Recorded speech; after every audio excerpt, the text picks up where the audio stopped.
The United Nations General Assembly voted to adopt a resolution against Israel. That breaking news story is, of course, a surprise to nobody. It happened yesterday, but it also happened on 16 other occasions this year. To be fair to the General Assembly, only 17 of their 23 resolutions this year were anti-Israel. And I think percentage-wise, it's kind of consistent with what we have seen every year from the UN. The UN General Assembly is, of course, the parliament style,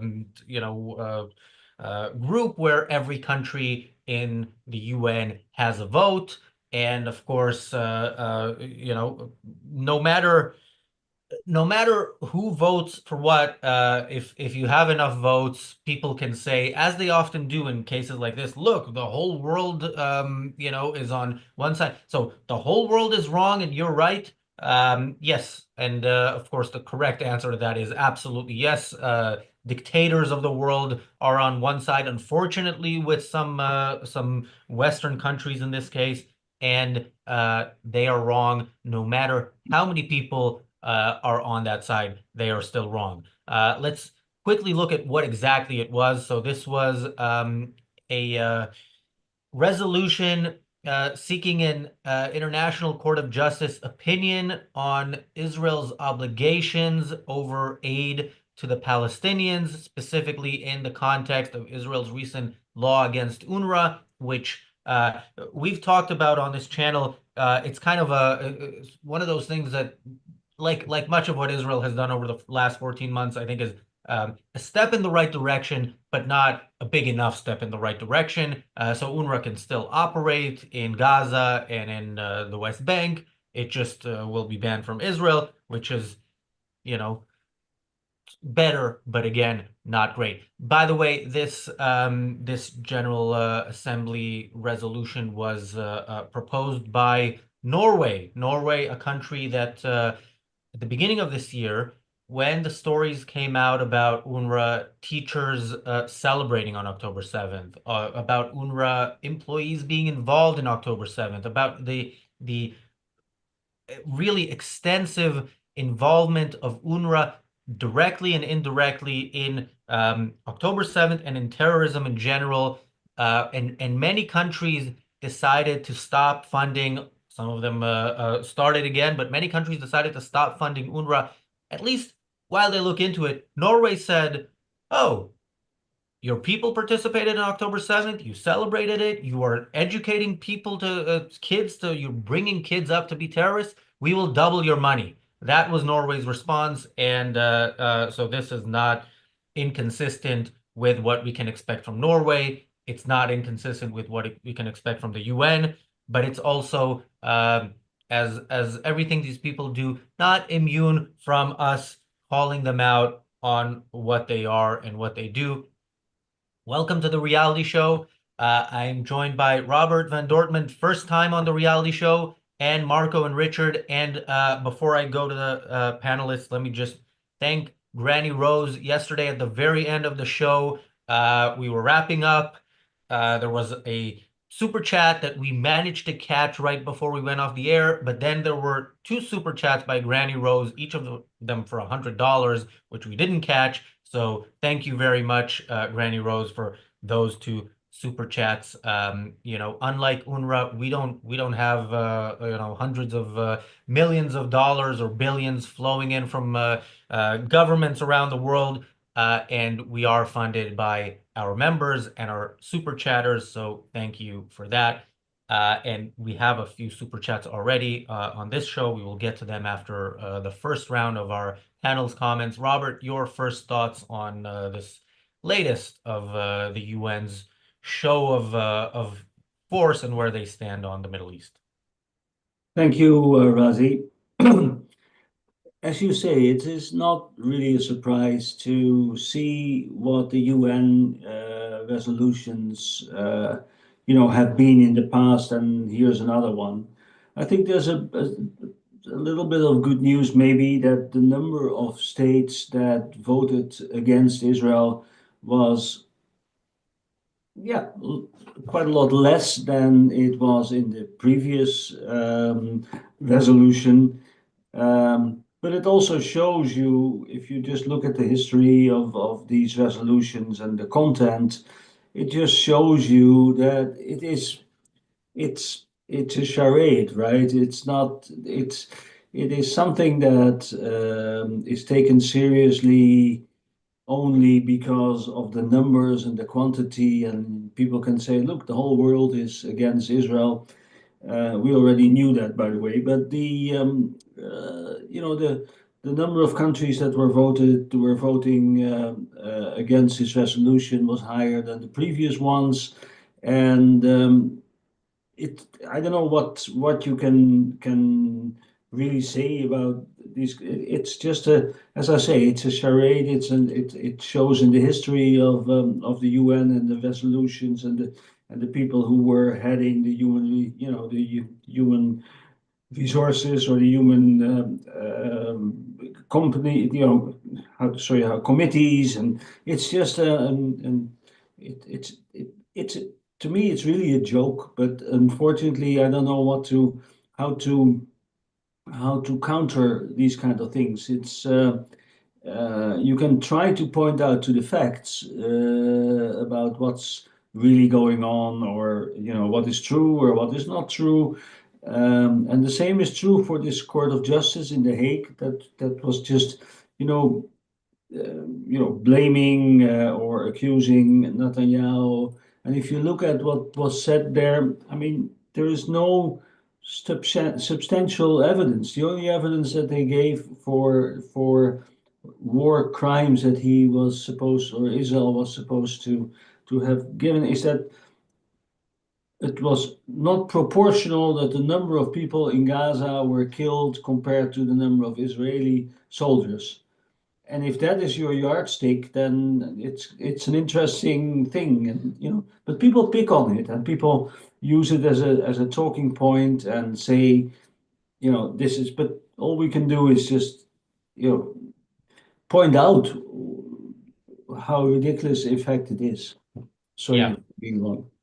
Yeah, yeah, and facts, presenting, facts and evidence in this case wouldn't really matter considering, remember, these are, some of these countries like Ireland are countries that have asked the International Court of Justice to, uh, what word did they use? Expand? Was it expand the interpretation of the word genocide? So if it doesn't actually fit, then they will, reinterpret concepts to the point where they can blame the Jews for whatever it is that they want to But blame the Jews for. Yeah, yeah. that was Amnesty. There was a recent report of 270 pages by Amnesty International that nobody was reading, of course, because it's 270 pages. But on page 110, not that it matters on what page it was, they have changed the definition of genocide so that Israel can tick the box, and they can, in the next paragraph, say that Israel is committing genocide. So it doesn't make any sense what's happening, and all you can do is point it out. But I don't know what the effect will be. But why is Ireland anti-Israel? Why? I mean, do you know? I don't know. Um, Why is the whole world anti-Israel? I still have no answer to that. Yeah, I mean there are potential explanations in the case of Ireland, and yeah, that Amnesty does this, and I guess that's a part of the thing as well, right? Different organizations and different people do this. So I have the letter from the Department of Foreign Affairs. We read this when we did a whole episode on it, but the specific paragraphs that are relevant is in this letter was their announcement of saying that they're joining the South African case against Israel, claiming that Israel is committing genocide, and it includes the statement by legally intervening. This is a quote: by legally intervening in South Africa's case, Ireland will be asking the ICJ to broaden its interpretation of what constitutes the commission of genocide by a state. We are concerned that a very narrow interpretation of what constitutes genocide leads to a culture of impunity in which the protection of civilians is minimized. So yeah, they are admitting this is not even something that they are secretly doing, behind the scenes and hoping that nobody will notice. They are openly stating it, and it doesn't matter because it's against Israel. So people will support it. Richard, your thoughts on the vote yesterday at the UN? Yeah, no, absolutely. We're in the age of lawfare, aren't we, right now? And this is just one of the tools that the many enemies of Israel are using against it. I think we've been doing the logic course on Sundays as part of this channel with James Valiant, and he's been looking at the various logical fallacies that exist. And one of those key ones is obviously the appeal to authority, and you get to both types of appeal to authority when it comes to looking at these judgments by the UN. You get the fact that the UN is considered a prestigious body with a long track record and all that, even if it's a legacy that's long since departed from its original setting up, after the Second World War. So there's that side of it, and then there's also the vote side of it itself, which gives the other fallacy, the other appeal to authority, which is the majority. All of these countries, all 137 of them, coming out against Israel. That surely means that the decision is conclusive. It surely means that the small amount who support Israel must be in the wrong because they're smaller in number. And of course, that is a fallacy as well. And all of this is just a way of, particularly the way this particular resolution is, which is we give this decision over to you to decide for us. That allows us to abstain from thinking. That allows us to abstain from examining the evidence, from observing the facts, from integrating them with all the rest of our knowledge of what's happened with UNRWA in the past and what's happened with Islamicism and terrorism in the region in the past. We can ignore all of that. We can evade all of that, and we can wait for some lawyers to come up with their version of lawfare, which we can then use against Israel. And it's summed up by the sort of simple statement that I feel that they know better, and therefore I don't have to think. And that is just a depressing reflection of the culture, which is what all of these bodies are. Yeah, the UN has got this kind of ambition of world management, world domination, really. They see themselves as the parliament of the world. That's why they've got institutions like, for example, the IPCC. They've been pushing for the last 20 years, this attempt to move civilized countries away from industrialization in the name of climate and all this kind of, earth bullshit. And then you've seen the WHO, which, by the way, is now headed for the first time by somebody who's not even a doctor, a medical doctor, but it was the Chinese candidate. So that's fine. And we see what kind of policy they were pushing. They were pushing for lockdowns, despite the evidence. For example, a country like Sweden, they got away without pushing a lockdown. And then the UN has got a definitive obsession with Israel. They hate Israel. They hooves anti-Semitism from every single institution that they have. But on the other hand, Israel has got a problem in itself, because Israel is, I would say, is in an abusive relationship with the UN. The UN, despite keeping bashing Israel still feels this need to comply and be seen as a friend of the UN, which doesn't make any sense whatsoever. And for Norway, well, the foreign minister of Norway is a deputy, what's the job? Assistant deputy commission. UNRWA. So that's not even a surprise that this kind of corruption that's created by giving people special jobs, special responsibilities, special job titles, special pensions, all this kind of stuff, turns out is actually weaponized in a corrupt way by the people who want to harm Israel. And let's remind ourselves who's part of the UN. Every single dictatorship, every single illegitimate state, every single Islamic dictatorship, every single dictator that you can think of. Putin sits on Putin in China sit on the Security Council. So what do you expect from two countries like that, and an institution that gives such prominence to countries like that? So what would you expect? The UN is just a rotten piece of junk that comes from a past which is no longer fit for purpose. It is corrupt and really should be junked. No, Yeah. that means that, rightly so, there's Israel to blame, that they still try to appease and to still try to recognize the validity of the UN as a body or an institution, like they did in, with the law courts in The Hague. They should take a very strong stance and say, hey guys, this is not guys, but they should say this is just bullshit. We're not going to adapt to anything that's happening there. We just forget it. And now they're just trying to behave in such a way that they can say to the UN, hey, we're trying and we're not doing these bad things, etc. And it's in vain, completely in vain. It's not going to help them. It's only going to enforce that they partly admit that they've done something wrong or something like that. So it's not, you don't get anywhere with that. So that is, there's a lot of blame on Israel in that respect, I think. Yeah, you could say Israel is suffering from Stockholm syndrome there, but we're going to talk about Sweden later Stockholm, on in the show. Thank you, PC, for the super chat. PC says, Razi, I hope UNRWA is crying. The chief wrote an article in The Guardian today. Well, I'm embarrassed that I missed that, considering our unofficial motto is we read The Guardian, so you don't have to, but I'll get to that at some point, I'm sure.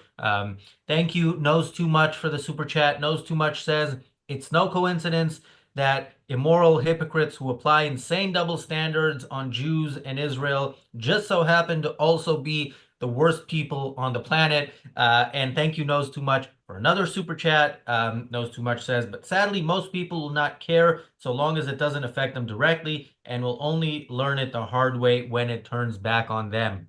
And thank you, PC, for another super chat. PC says, it's a disgrace that Israel has more resolutions against it than any other nation. Well, the disgrace is the UN itself. That's the point here. And as I say every time we do an episode about the UN, I will once again, and President-elect Trump, who I know watches this show religiously, I will speak directly to you. In 1 month, you're gonna take your place in the White House and the Oval Office. And here's my suggestion in case you missed it in past episodes.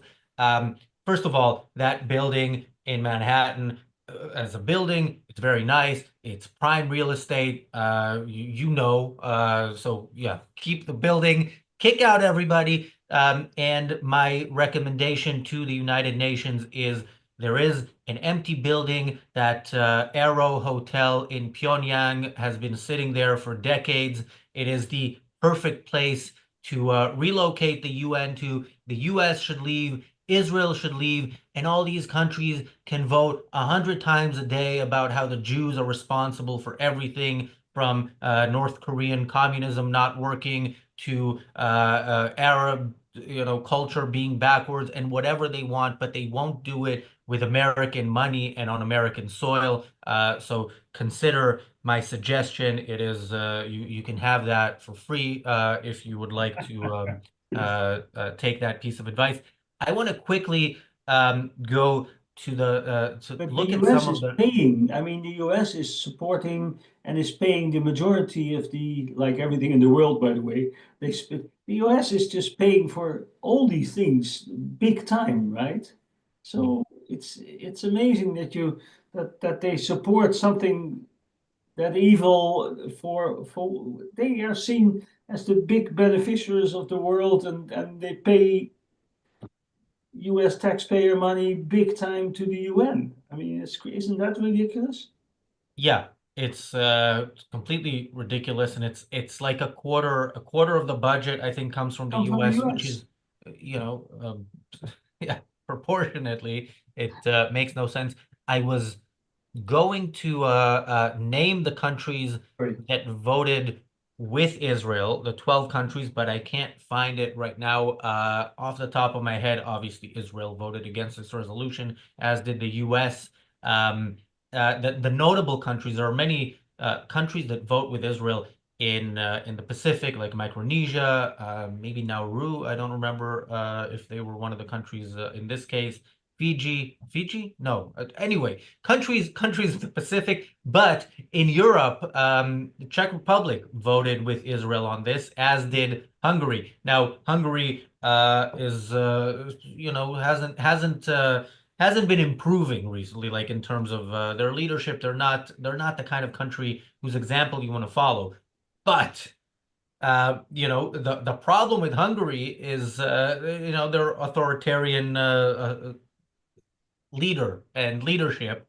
But if even within that context, if you look at the countries who voted for this resolution, the vast majority of them are worse than Hungary, and it says something about the people in the West who use UN General Assembly resolutions as some sort of moral stamp to show, look, all these countries voted. Which countries?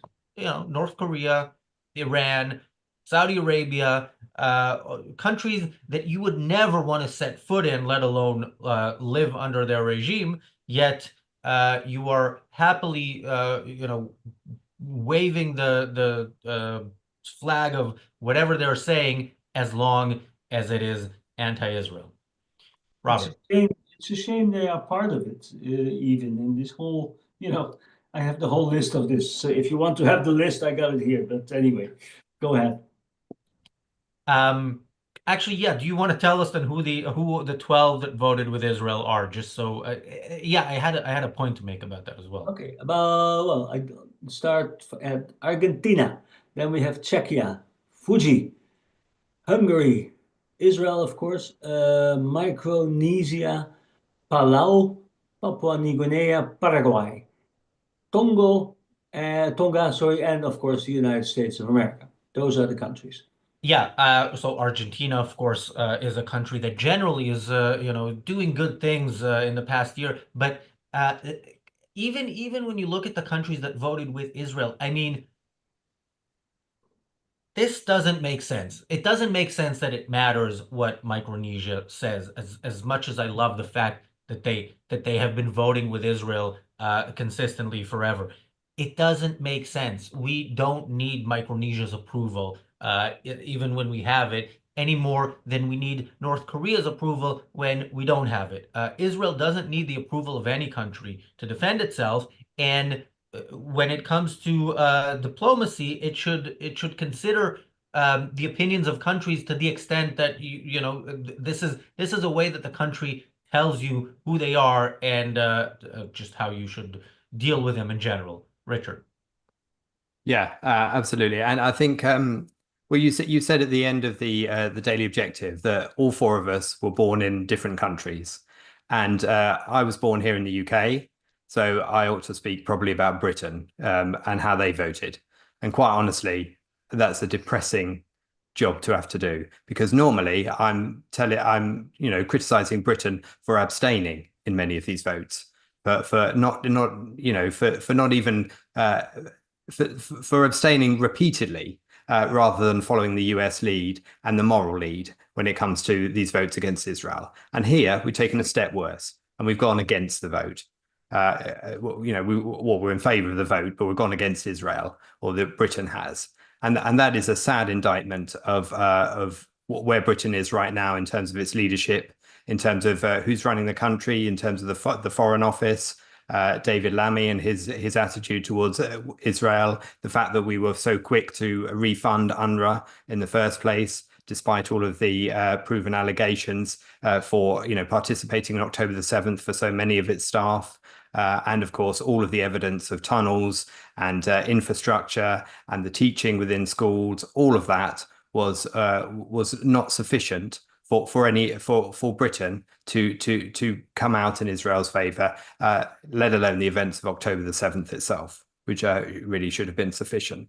And I think the question that I asked myself after like a year and a couple of months of really analysing and looking at UNRWA and the UN in this context is, how is it that although this is what you described as the most successful vote from Israel's point of view, how is it that there are so few supporting Israel? How is it that across the period of time, as all of this evidence has come to light, that people aren't taking the UN less seriously as an organization, not more seriously, when their credibility is shot to anyone with eyes and a brain? Is it really the case that so few have both eyes and a brain and are prepared to use them? I think it's weakness. I think it's just weakness of politicians, and politicians want to play to anything that gives them votes. So I mean, in Holland, Holland has always been a staunch supporter of Israel, and the largest party in the Netherlands today is still very supportive of Israel. The leader of that party just went to Israel and was in the news with with Netanyahu. But Yeah, Robert, actually, I was gonna get to that and ask you about the Okay, Dutch sorry, vote on this, which I found interesting. But Marco, I want to get what you sorry were about that, Razi. about to say on that. Well, if the UN were so worried about their own resolutions, why don't they talk about 1947 resolution 181, which effectively gave birth to the state of Israel? When Israel declared independence, every single Arab state attacked it, and the UN never went to them and said, "Oh, you pipe down. This is the international law that we care so much about it." And what about the 1701 resolution that was supposed to keep Hezbollah beyond the Litani River? The UN didn't give a crap about that, despite creating a special force for that to monitor the area, and despite having these people in place with forts and fortifications and structures that were supposed to stop Hezbollah. Did they stop Hezbollah? No, they collaborated with them. What about UNRWA? UNRWA itself, it's the name itself is Work Relief Agency in for Palestine and the Near East. I mean, it's an institution designed just for Palestine, whatever that is. Let's use this term. And there are other organizations working in the Middle East, in Israel, and unfortunately, the problem is that Netanyahu is saying, stop funding UNRWA, but give the money instead to the other UN institutions, which is like, yeah, why don't you just get a hammer and hit your big toes? But if the UN stopped genociding our balls, trying to come up with new excuses to blame Israel, and got on with their job, we will be in a better place. But again, the UN is doing what the UN wants to do, which is bash Israel, make sure Israel is not there in the future, because Israel is in the way of the kind of government that the UN wants to impose over the world. And they are clearly in favor of all these Islamic theocratic dictatorships, and they're not very subtle about it. They always take their side against Israel. I mean, have they ever voted on a resolution saying, "Okay, Gazans, return the hostages now. You've been holding them for over a year, for 14 months. Return them. No if, no buts." No, they're never going to do that, because they don't care about Jews. They don't care about they don't care about Western people. There are Americans and Brits and people from all over the world held in Gaza by the innocent Palestinians, but they don't do anything about it. Why? Because they're fueled by this kind of racist anti-Semitism, which has taken over the UN and all the other racist anti-Semite governments that we see across, all the cretins in the schools, all the professors, all this kind of failures, human failures, are actually using what the UN says in order to make their racist point. So, they're never going to go against the UN, are they? Yeah, and Davy Boy in the chat is posting some of the country's votes. He mentions that Croatia and Serbia abstain. It's good to see that the UN brings people together in some cases. But yeah, the way countries voted was was interesting. One of the interesting things that maybe we'll leave to later is that Sweden voted for this and then announced that, yeah, actually we will leave this for later because that's a whole topic in and of itself. But yeah, Robert, you mentioned the Netherlands and the fact that Geert Wilders is the leader of the biggest party in parliament and in the coalition. And that's why I was very surprised, first of all, in the Netherlands when the ICC arrest warrants for Netanyahu and Gallant were issued, and the Netherlands was the first country to say they will arrest Netanyahu if he sets foot in the Netherlands. And now they voted, they voted for this resolution. And from afar, I, kind of half follow, and I know that the reason Geert Wilders isn't prime minister, even though he's the leader of the biggest party in the coalition, is because he's a very controversial figure, and other parties wouldn't sit in a government where he's the prime minister. But you would think the leader of the biggest party has, a pretty strong say, and it is confusing to me. So maybe you can help us understand how it is that somebody who is for all his flaws, maybe the biggest supporter of Israel among senior politicians in Europe, how it is that his government is voting this way. Yeah, I mean, the Dutch government consists of four parties, and the biggest party is Wilders, his party, and they became the biggest party for it was a single subject object vote. He was very much against, his party is very much against immigration. And immigration is a problem in the Netherlands for a lot of people. And all the votes that he got and became the biggest party was around immigration. Then they formed a coalition which is about to fall every day, and then everybody's surprised it survives another day.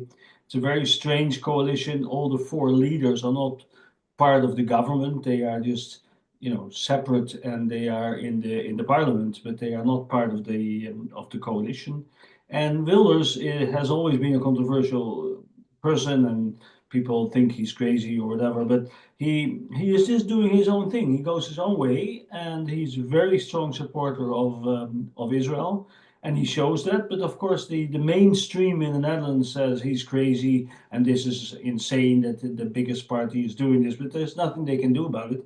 But so that's basically what it is he's doing, and the Dutch government, which is his party is part of, but he is not part of, the Dutch government has always been pro-Israel, and it's shifting over the, since October 7th, I think, it's slowly shifting, and they don't have the balls anymore to stand up and vote the way they used to. So this vote yesterday in the UN, was it yesterday, day before yesterday, that vote was clearly a vote, a safe vote, because the resolution was not about Gaza, they said, and it was just referring to the court in The Hague.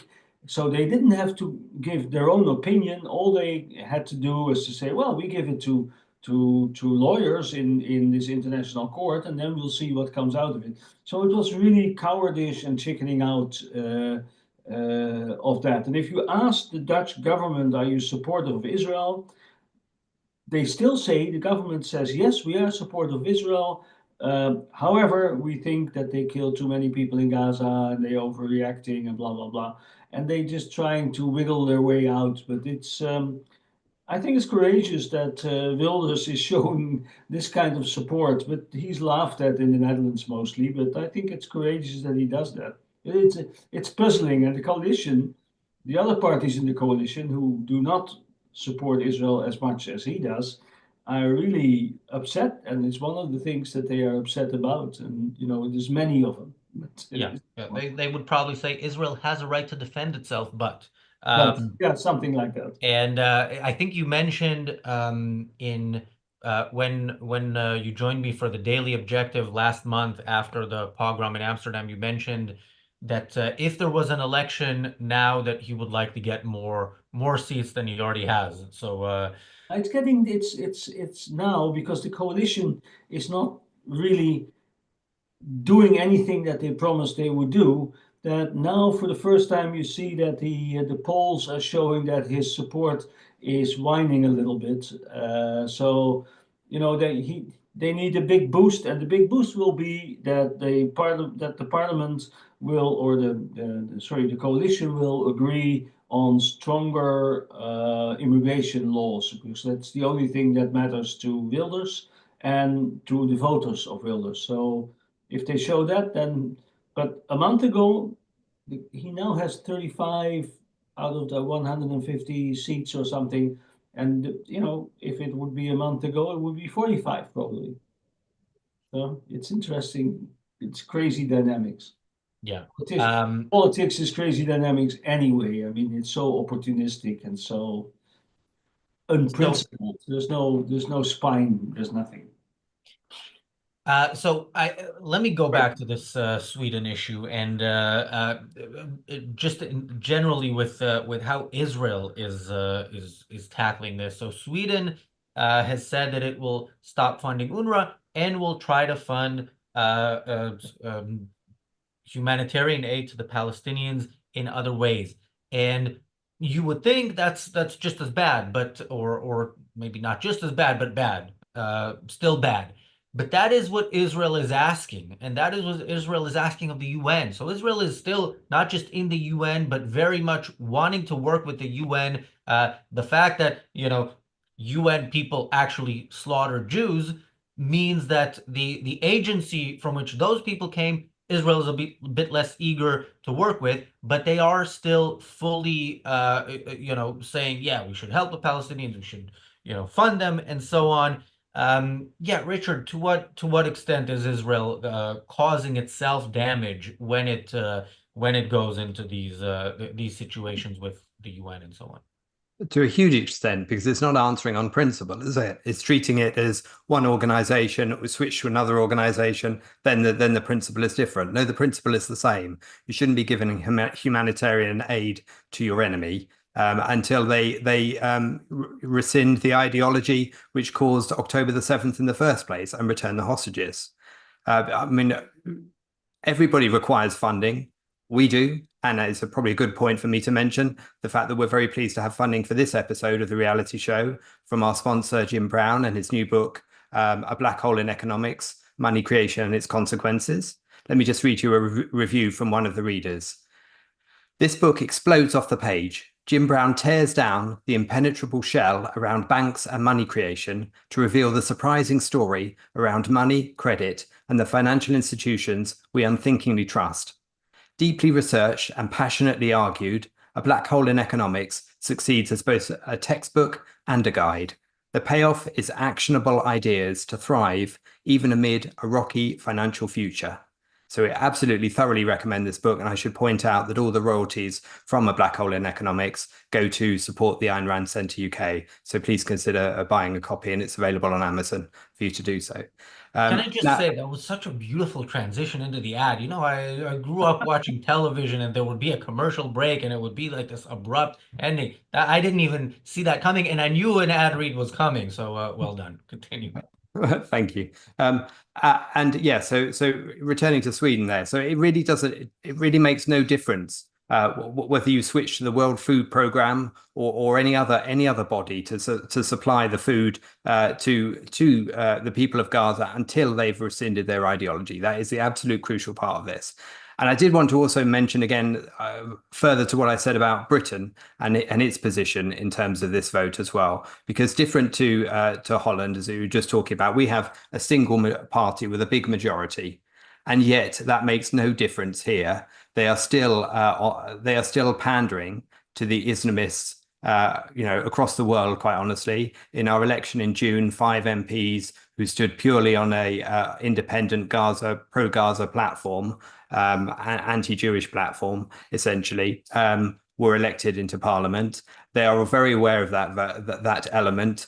They've got many people within Labour itself, and with MPs within Labour itself, who would like to see Keir Starmer and Britain go further. And of course, they have moved towards this position, further from what they stated they would do prior to the election, and much further than the Conservatives were, despite their position not being as forceful and vocal as it should have been in favour of Israel. And of course, you've had things like the Deputy Prime Minister pandering to the men at a mosque in advance of the election to beg for their vote, pretty much offering them anything in order to do so. So I think all of that is reflected in the outcome, and it's reflected in the fact that UNRWA funding was returned so quickly, and that all of these statements about Israel should defend itself, and all of the has got the right to defend itself, and all of those vacuous statements which they don't believe. And of course, don't need saying. If you have the moral authority to recognize good and evil, it should be pretty obvious that a good country has the right to defend itself. But of course, despite all that, they still want to shackle Israel, to restrain Israel, to make Israel's job at defending itself near impossible. And UNRWA has been one of those tools to scupper the possibility of Israel properly making sure it has a secure future, following on from the past year and 2 months.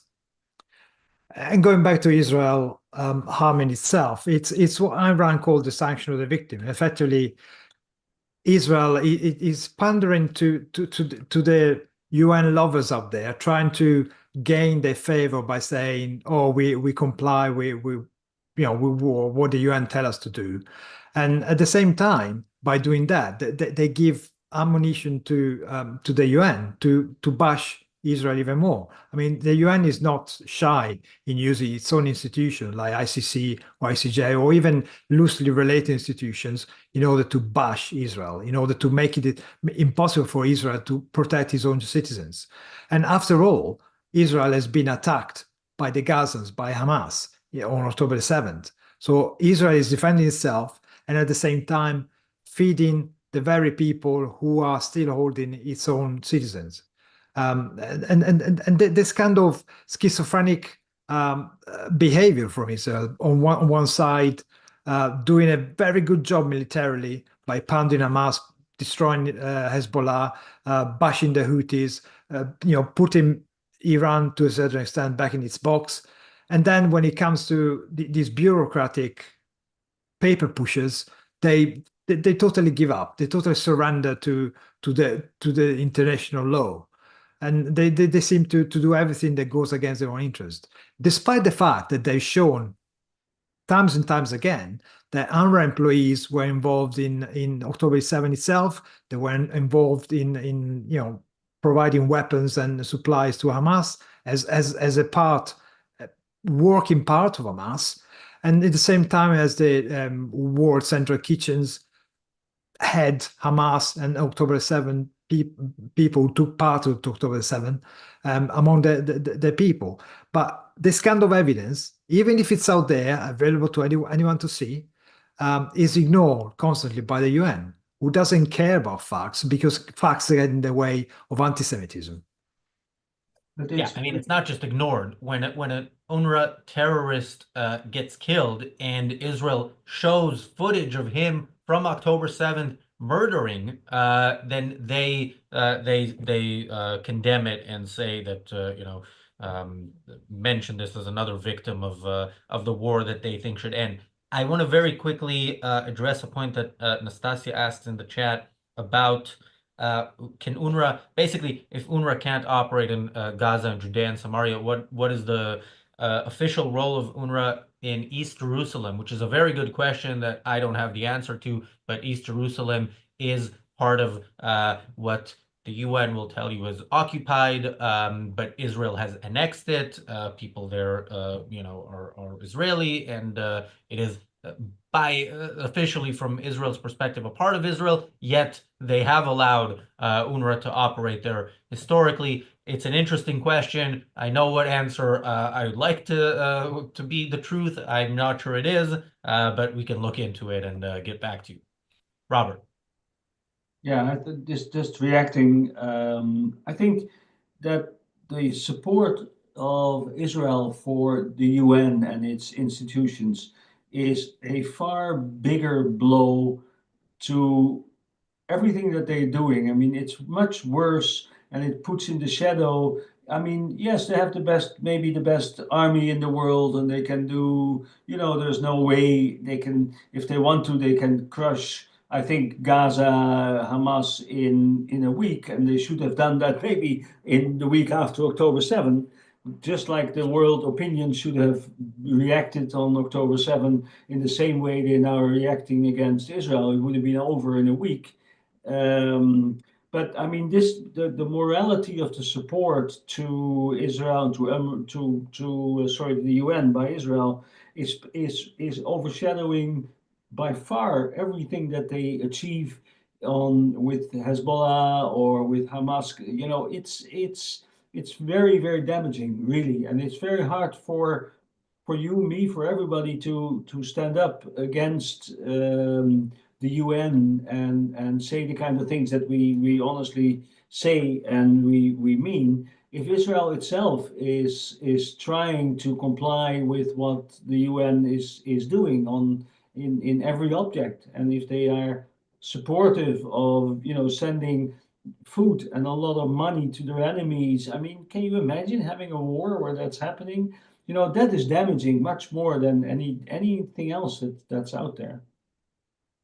So I wonder to what extent Israel, the good things that Israel has done in this war, and the great achievements that despite Israel fighting with, its hands tied behind its back, despite that, Hamas is not destroyed, but has been severely damaged. And Hezbollah is not destroyed, but has been severely damaged. The same for the Houthis. The Syrian regime is gone, and absolutely Israel has a role in that. And as evil as the new regime is, it is much weaker and much less likely to cause damage, and importantly, is not part of the Iranian network, which has put Iran in such a situation that it has not been in since the revolution. It's basically alone. It's them and they have the Houthis, they have Iraq, but they don't really have any viable option of attacking Israel at the moment.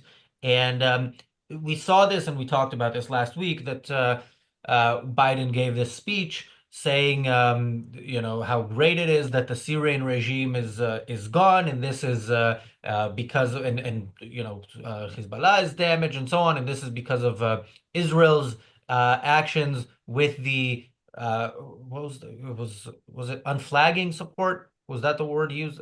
Basically, lying to us and saying that this was done with Biden's support, while the whole way he kept demanding ceasefires and de-escalations and condemning what Israel was doing. But when the achievements happened, he couldn't not acknowledge it, to the point where he, yes, I will upset people in the chat and say he went full Trump and revised history to pretend that he was, that basically he gets some of the credit. But it says something about this. I mean, this has happened in the past with Israel. Countries told Israel, Western countries, not to attack Iraq's nuclear weapons program, and then condemned Israel when they did, including the US with Reagan as president and the UK with Thatcher as prime minister. Not just condemned, but said Iraq has a right to defend itself in response. And looking back, the world is kind of happy that Saddam Hussein didn't have a nuke. And the world is kind of happy that Assad didn't have a nuke. That's another thing that Israel did in 2007, I believe, but around that time. So I'm wondering if there is a kind of facts on the ground, as they say, that are more favorable to the West, that are caused by the good things that Israel is doing, and to what extent that could have an effect on how on the future of the UN, and a positive effect. And by positive, I mean it might become a thing of the past, or at least the West might see it as more of a problem than a force for good. Richard. Yeah, I mean, Israel has demonstrated the extent to which you should ignore international opinion when you're in the moral right. And the latest incarnation of that is in destroying the weaponry in Syria. all of those weapon installations to ensure they don't fall into jihadist hands and into the hands of a who knows what kind of coalition government with who knows what ultimate agenda at this point in time. But it's not worth taking the risk, and it's not worth sitting on the fence and waiting to find out. And all of the action they have taken, particularly since around September, October of this year, in particular from then onwards, that has really demonstrated that the achievements are to the extent that Israel has ignored the advice, the pressure of the US and the international community, and the progress made in terms of bringing the Middle East ultimately to a better form of peace for a great majority of populations all over the place, well beyond Israel's borders, is there to see now. As a result of those decisions. And of course, at the same time, of course, as well as people you've got for and against, you've got what one of our super chatters referred to. And this is at country level and at population level, which is the vast amount of apathy that exists in the world. The number of people that look on with, to quote Ayn Rand, bovine indifference at what's going on, not recognizing the extent to which this is a good versus evil, a civilization versus barbarianism fight, and therefore everybody who cares about life should have a stake in seeing this outcome of Israel's ultimate victory, and the rejection of force as a means of pushing your ideology, which is exactly what the Islamists on October the 7th and since have done.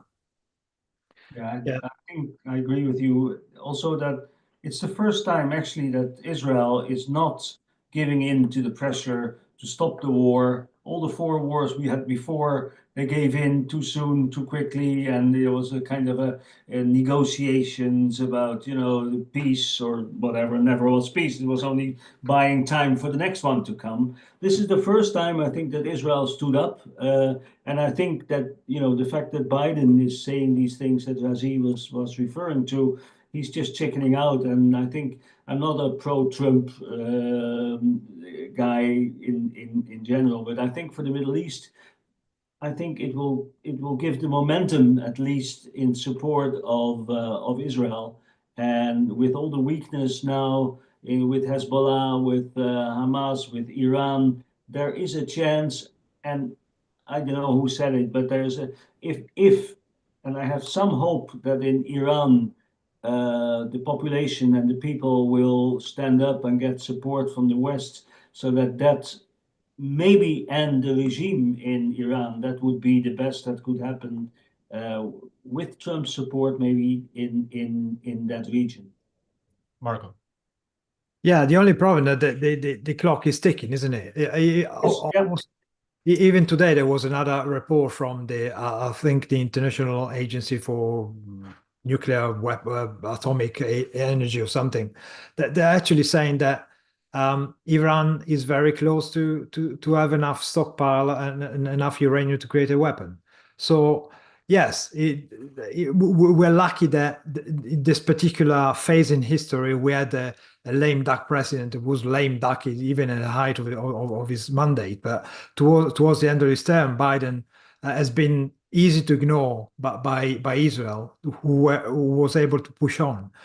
Problem is that if we don't go as a West, if we don't go after Iran once and for all, because they will not stop. Again, they're not building a deterrent. They're building a bomb because they want to use it. And that's the difference. These people are savages, desperate savages. At this point, they're wounded, desperate savages. They will not hesitate to use a bomb just to show that they mean business. And we should show that way before they are able to do it. But going down the route where you even see Israel now trying to reach some sort of agreement with Hamas. They already reached an agreement with Hezbollah. That's too high a price to pay in order to get American support. You should go straight away. I realize that going against Iran on your own is very, very hard logistically. But this is either have we got Israel, yes or no. If we don't wipe out Iran, at some point they will rebuild and start all over again. But do you think there's real, sorry, one sentence. If Yeah. there's real proof that Iran is really close to a bomb, don't you think that Israel will do something? They won't allow that. No. They can't. Yeah. Israel has been, I mean, Netanyahu himself has been talking about this since the 90s. And he's been prime minister for most of the time since the 90s, and he hasn't done anything. I don't trust. That being said, Netanyahu has done a lot in the past year that surprised me. So maybe he'll surprise me on this. But I have been waiting for a while, and yeah, let's see what happens. But I hope I'm wrong.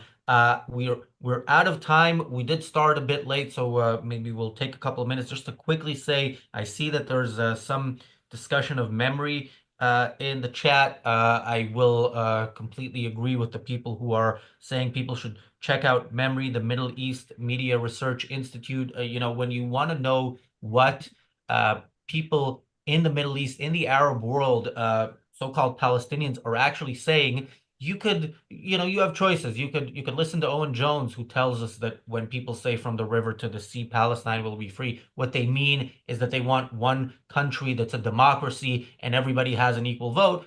But if you listen to people who actually say, speak for themselves in Arabic, you will hear something a bit different, and Memory will translate it. So I recommend very strongly checking that out. Um, okay. Parting thoughts, Robert? No, I think I think we're all hopeful that something will change now, that people hopefully will sort of recognize that here's another UN thing, and that's one on the big pile, and it will not have that much impact, and hopefully Israel will not give in too soon and make all kind of so-called peace treatments, because then we know what will happen. So with Trump there, let's hope that it will be a serious step to end all this aggression. And where can people find more from you? Sorry, say again? Where can people find more from you? Nowhere. If people want to look you up. Yeah, they can look me up for sure. And I think what people should do is we have the Ayn Rand Institute, and we have the institute in the UK, where there are people, and certainly in the institute, that spend the whole day on these kind of things and the philosophy of Ayn Rand, and how this fits in. I think they find much more interesting information there than for me, I think. Well, hopefully people can find you back here on future shows. I just quickly have to say that I see some of the pro-Hamas people in the chat are now relitigating the Iraq War and basically defending Saddam Hussein. That's not surprising. Richard, Marco, parting thoughts, and where can people find more from you?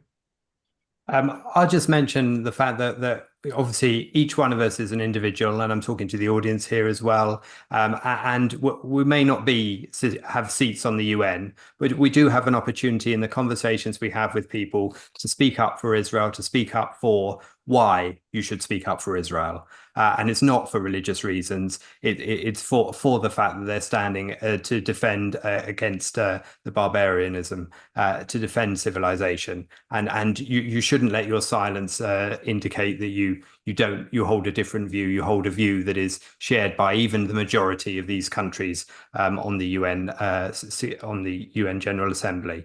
And of course, the fact that people without a spine will always defer to a committee, and you should not. Yeah, I mean, Israel is the only democratic country in the Middle East. It's the only place where Arabs live in a free democracy. So it's a no-brainer that if you want to support somebody, you support Israel. As Richard pointed out, not because of religious reason, but because they protect their own the rights of their own citizens. So it's a no-brainer.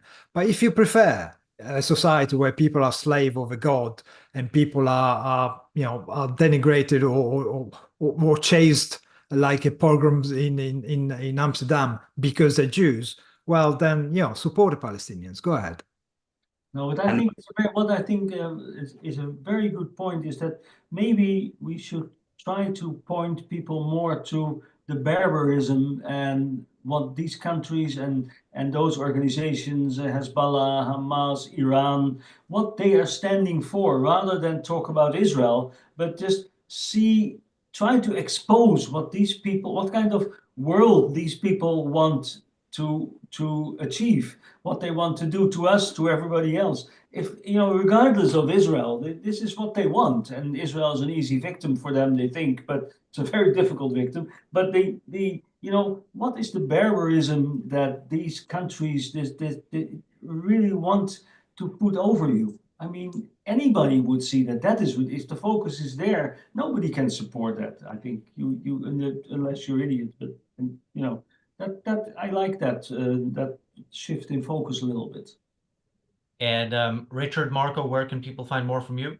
You can certainly find more from us on the Briefly Objective, the sister channel to this, where we take clips from these kind of shows, edit them with additional videos and clips to make the point really clear, and they're perfect for your social media feeds. And also, I'd just put a flag up for the Substack, the Ayn Rand Centre UK Substack, where you'll find a review I've done of the book that sponsored this show, A Black Hole in Economics, Money Creation and Its Consequences. So please do check that out. That's available for everybody to read. But of course, if you're an Ayn Rand Centre UK member at the gold level and above, you can get access to the Substack and read all of the articles there, including those on Israel and why you should support it. Yeah, absolutely. And if you are an Ayn Rand Centre UK member at any level, you get access to a bunch of perks, and you are also supporting our work, which, among other things, includes daily content, commentary on politics and culture on this channel. And of course, we cover almost daily at this point the most important issue that is currently happening, which is the war in the Middle East and the cultural fallout of it in the West. This is the most important issue, mostly because of how clear it is which side is good, which side is evil, and yet so many people so openly choose the side of evil. We will continue to fight for the good on this channel, and we hope you will support us. And of course, if you think that this content can do good in the world, then please like, share, subscribe, comment. All that helps with the algorithm, helps more people see this content. And yeah, we are not going to get Candace Owens numbers anytime soon, but we will hopefully get more and more views and keep fighting the good fight. Thanks everybody for watching. Tomorrow we are back with the Daily Objective. I believe we are talking about some stuff that happened in NYU recently. Some anti-Israel rioters are upset that their free speech rights have been violated. So yeah, that'll be interesting. Thanks, guys. Thanks, everybody, for watching. We'll see you back on the Daily Objective tomorrow. And wait, are we still live? Monday, the Ayn Rand Centre UK Awards. That is an annual tradition here at the Ayn Rand Centre UK. Nikos and I will be on, and presumably one or two other hosts, and we will be going through the awards. People will be able to vote. Watch that show live because you will be able to vote live. If you're a member or a YouTube member, you'll be able to vote even before that and then again live. So you have, yeah, voting. It's not one person, one vote. If you are... It's like a Biden election. All right, we're out of time. No comment on that. Thanks, everyone. We'll see you tomorrow. Yeah. Bye. Thank you all.